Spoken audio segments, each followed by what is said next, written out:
You'll worry all right when next winter comes, said the sheep.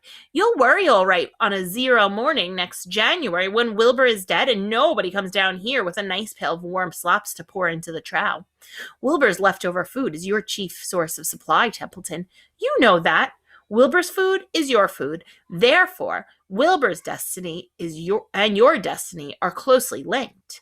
If Wilbur is killed and his trough stands empty day after day, you'll grow so thin we can see right through your stomach and see objects on the other side. What do you think Templeton's going to do? Templeton's whiskers quivered. Maybe you're right, he said gruffly. I'm making a trip to the dump tomorrow afternoon. I'll bring back a magazine clipping if I can find one.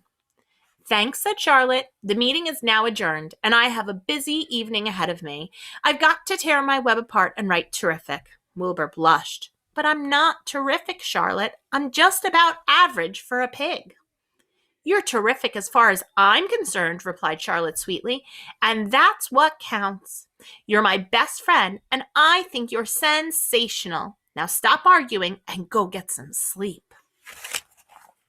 I love how humble Wilbur is. He doesn't brag. He doesn't think too much of himself. Only that one chapter when he was boasting, thinking he could make that spider web. I just love him, though. What do you guys think of Wilbur? Let me know. Bye.